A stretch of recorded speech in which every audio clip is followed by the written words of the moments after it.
가방 정리하세요가 목표 행동이에요. 가방 벗는 것까진 됐어요. 그러면 다른 아이들은 자연스럽게 벗어서 걸어. 근데 여기는 벗고 끝나. 맞죠? 이 친구 행동의 연속성에 대한 감각을 어느 정도 반복적으로 끌어주지 않으면 1년 내내 똑같을 거예요.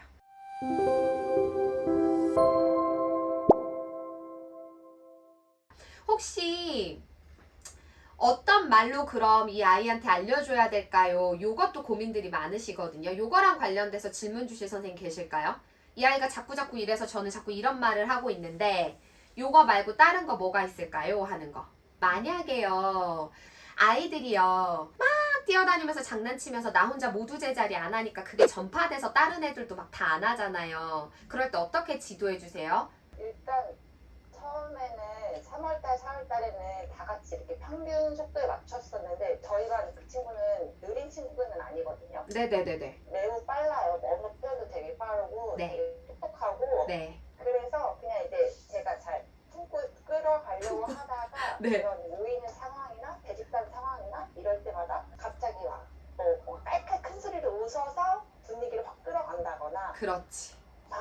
그렇게 끌고 간다거나 뭐 뒤를 돌아서 갑자기 이제 뭐 이동을 하려고 했는데 갑자기 뒤를 돌아서 다른 친구들한테 시선을 뺏어온다거나 그런 모습을 많이 보여서 요즘에는 노래를 계속 불러서 끌어내고 있고요. 어떻게 해요, 선생님?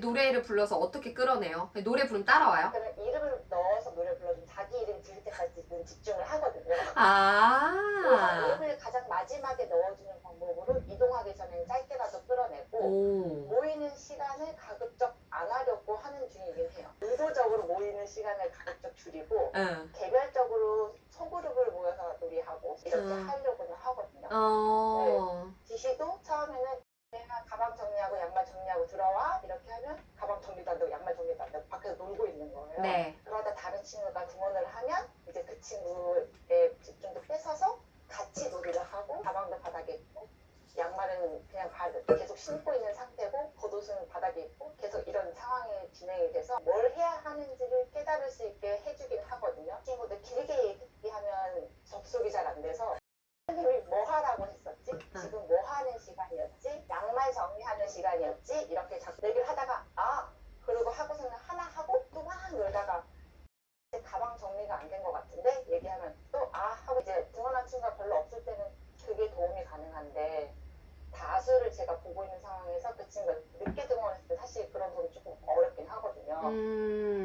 교실 문 앞에 있는 보고 얘기를 하고 교실 들어가면 끝난 거예요. 이제 집중이. 지금 선생님이 말씀 주신 상황 가방 정리하고 뭐 양말 정리하고 하는 게 교실 문을 사이에 두고 교실 밖에서 일어나는 일이에요. 등원했을 때 거의 이런 상황이고 화장실처럼 교실 안에 있는 상황도 비슷해요. 화장실 가서 쉬하고 손 씻고 나오자 하면 이제 화장실 쏙 들어갔다가 쉬하고 있는 친구들한테 계속 말을 걸어서 본인의 할 일을 하지 않고 친구들의 관심을 막 가져온다거나 그런 식으로 반복이 되기는 하거든요. 선생님 지금 반에 몇 명 있어요? 13명이요. 13명 있어요. 선생님 그냥 선생님 원단님. 네. 자, 선생님 이제 산만한 친구들 행동 특성 하나 또 중요한 포인트 등장하죠. 요거까지 얘기하면 뭐 외연화된 산만함은 정말 많이 얘기가 될 거예요. 목표 행동을 성취를 잘 못해요. 이 말인 즉슨 가방 정리하세요가 목표 행동이에요. 가방 벗는 것까진 됐어요. 그러면 다른 아이들은 자연스럽게 벗어서 걸어. 근데 여기는 벗고 끝나. 맞죠?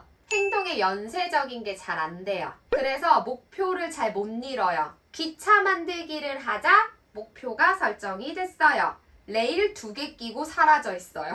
기차 만들기 하자라는 목표 설정을 한 게 성취가 잘 안 돼요.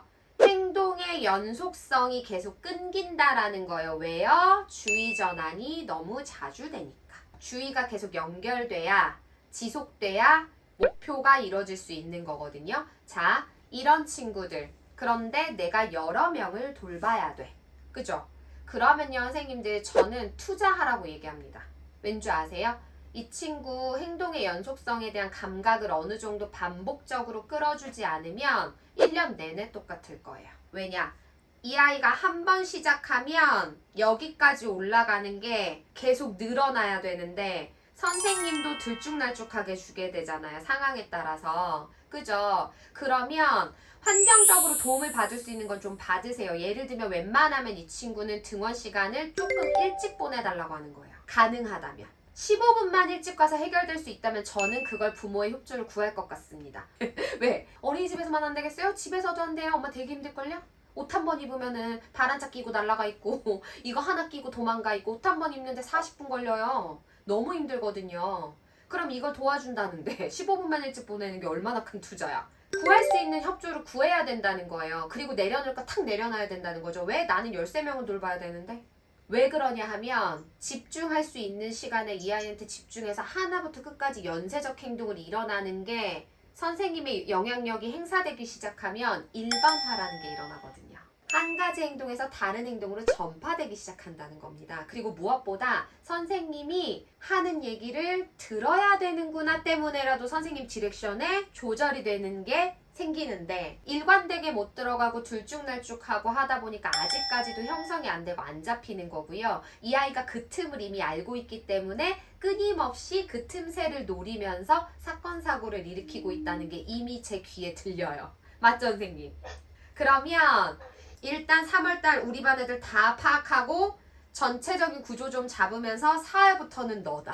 들어가셔야 돼요. 2달 투자하시면 많은 걸 얻을 수 있어요. 이게 우리가 반을 운영하는 스킬 중에 하나가 될 수 있습니다. 그리고 우리는 1대 다를 케어해야 되는데 반드시 자꾸 이름을 부르고 가까이 가야 되는 아이들이 있거든요. 전 벌써 생각하죠. 얘 화장실 간다 뻔하지. 가서 쉬하고 손 씻는데 이제 난리가 날 게 뻔하잖아요. 이 친구 화장실 가는 게 딱 들리면 잠깐만 하고 잡고 빨리 애들 보는 겁니다. 애들 안전한지 무슨 놀이 하고 있는지 맞잖아요. 내가 얘네들 다 보고 있어야 될 거 아니에요. 그리고 나서 들어가는 거죠, 화장실. 그리고 쉬하고 손 씻고 뭐 하고 할 때 행동이 웬만하면 쭉 다이렉트로 연결될 수 있게 선생님이 끌어내고 나오는 거예요.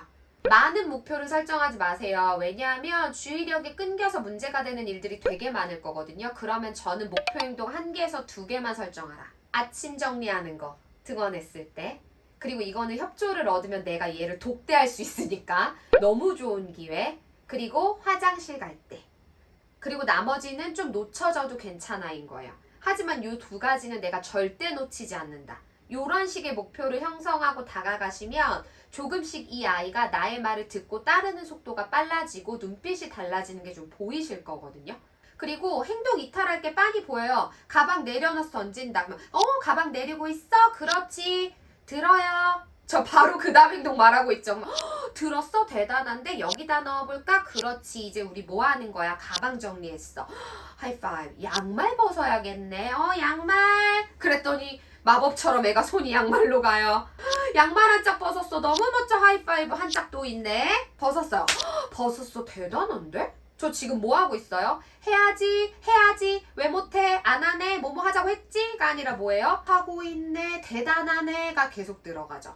똑같이 접근하는데 끊임없이 유기적으로 행동의 연속성을 언어의 마법을 부리면서 이 아이를 촉진하고 있다라는 게 느껴지실까요? 훈육하고 통제하고 왜 안 하니 왜 못해 뿐만이 정답이 아니다라는 걸 전달하고 싶은 거예요. 그리고 분명히 우리가 현실적 한계도 있기 때문에 전체적인 걸 고려해서 목표를 설정하고 전략을 짜는 게 필요할 거다라는 겁니다. 그럼 저는 선생님이 주신 얘기만을 바탕으로 들었을 때는 난 아침 시간에는 요건 좀 투자해볼 뻔할 것 같은데. 그리고 요 친구 화장실 가는 거 혹은 이거 말고 다른 활동에서 정리하는 거라든지 요런 거 있을 때 조금 끌어내야겠네. 그리고 선생님들 아이들이 친구 따라 할 때요 꼭 이 얘기 해주세요. 얘들아 우리 있잖아. 우리는 선택할 수 있어. 예쁜 말을 할 수도 있고 나쁜 말을 할 수도 있어. 정리하기가 하기 싫지만 해야 되는 걸 알고 할 수도 있고 해야 되는 걸 알면서도 하기 싫을 수도 있어. 그치? 그런데 너희들은 알고 있어. 무엇이 멋진 건지. 그러면 우리 멋진 선택하는 멋진 사람 할까요? 친구가 장난치는 걸 따라하고 싶어도 사실 따라하면 안 되는 걸 알면 따라하지 않을 거야. 그리고 장난치는 친구는 선생님이 멋진 선택을 할 수 있게 도와줄 거야. 맞죠?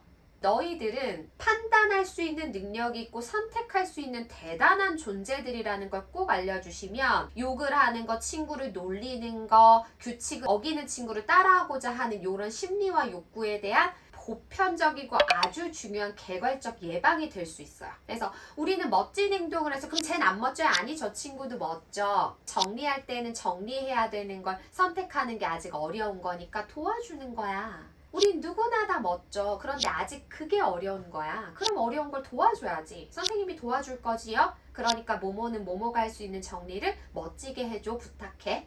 그러면 실제로 합니다. 정리해줘서 너무 고마워.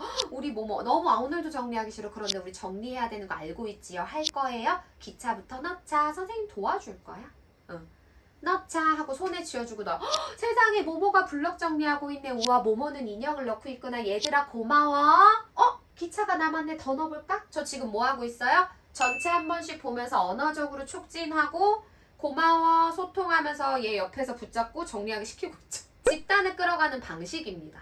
그래서 이런 것들 실질적 도움이 되지 않을까. 그리고 선생님들 멍하니 딴 생각을 한다. 주의 전환 잘 안 된다. 선생님들 주의 전환이 너무 안 되면 아까 제가 얘기했던 것처럼 확장과 또래 간의 상호작용, 사회화가 어려워요. 그래서 좋아하는 것만 너무 몰입하면 실제로 적응에 어려움이 생깁니다. 근데 이제 또 다른 발달적 이슈가 있는 게 아니라고 한다면 기질적으로 안정성을 추구하고 구조를 원하는 아이들이 주로 이런 행동들을 좀 보여요. 그래서 미리 알려주는 거, 사전 노티를 주는 거 너무 중요하고요. 그리고 정리를 해야 될 때 무관심하게 받아들이면서 정리해주면 그나마 다행인데 흥분하면서 울고불고 떼를 쓴다 라고 한다면 어쩔 수 없어요. 전환에 대한 거부 반응이 나오는 거기 때문에 이 친구가 이 힘든 마음을 받아들여야지만 적응하면서 살 수 있는 겁니다. 그러다 보니 집에서는 이 아이가 너무 울고 떼를 쓰니까 그냥 하고 싶게끔 계속 하는 거 기다렸다가 그냥 외출 시간 1시간 뒤늦게 가고 이런 선택을 하실 확률이 높거든요. 그런데 울음은요 피할 수 없어요. 영유아기 아이들한테 왜 울어야 되는지 어떻게 울려야 되는지가 훨씬 중요한 겁니다. 변화를 받아들이는 진통이 너무 커가지고 우는 거거든요. 근데 사실 그게 뭐라고 맞잖아요. 그럼 뭐예요? 맞아, 퍼즐이 너무 하고 싶어. 그런데 있잖아 모모야, 너가 하고 싶은 것만 계속 할 수는 없어. 그래서 우리 울음 뚝 하고 받아들이는 연습이 필요해. 그리고 이 친구는요 당연히 원해서 우는 시간이 필요하니까요. 이런 경우는 뭐예요? 활동 전이에서 이 아이가 많이 울고 힘들어한다라고 하면 사실 5분 10분 먼저 이 아이를 정리시키는 게 정답입니다. 왜요? 울고 실갱이 버리니까요. 모두 정리 시작하고 나서 정체되고 따로 가잖아요. 그럼 나머지가 다 기다려야 될 거예요. 그래서 이 친구는 항상 조금 더 먼저 접근해 주는 게 나을 수 있고요. 그럼에도 불구하고 이 아이가 정리가 안 될 때 이 친구들 어떻게 해야 되는지 선생님들이 갖고 있는 자원이나 그 다음 활동 특성에 따라서 생각하고 준비하시는 것도 도움이 될 수 있어요. 왜냐? 이 친구가 그 울음을요 몇 번만 반복해서 울면 15분 울던 거 10분으로 줄고 5분으로 줄고 힝 하고 탐탁치는 않지만 받아들이고 전환되는 걸로 나아가주면 그나마 수월한 아이인 거고요. 발달 이슈가 예를 들어 있다라고 한다면 확실히 더 특별한 개입과 도움이 필요할 수도 있는 거예요. 근데 지금은 그냥 단순히 욕구 조절, 내가 하고 싶은 거에 오래 몰입하고 싶고 주의 전환이 쉽지 않은 경우에만 국한돼서 본다고 하면 약간의 저항적 울음을 일관되게 몇 번만 끌고 가주시면 결국에는 내려놓고 그 다음을 받아들이는 조절 능력을 배우는 거기 때문에 훨씬 투자할 만한 가치가 있을 거다라는 거. 그래서 사실은 외연화된 산만함을 보이는 친구들보다 조금만 일관되게 참고 이끌어 주시면 또 잘 촉진될 수 있는 아이들이기도 해요. 또 다른 발달적 이슈가 없다는 전제 하에요. 그런데 아마 이런 사례를 중심으로 제가 얘기를 드리는 것 속에서 보편적으로 선생님들이 기억하고 적용해 주셔야 되는 개념까지도 설명을 드리고 있기 때문에 선생님들의 것으로 또 전환돼서 유연하게 적용될 수 있지 않을까 한번 기대를 해보고요. 오늘 다뤘던 주제들은요, 사실 선생님들이 주시는 이야기에 따라서 최대한 보육 현장에 도움이 될 수 있는 엑기스만 설명을 드리려고 노력했던 시간으로 이해해 주시면 좋을 것 같고요. 선생님들의 고민들에 작은 도움이 되는 시간이었으면 하는 바람 던지면서 모두들 고생 많으셨습니다. 감사합니다.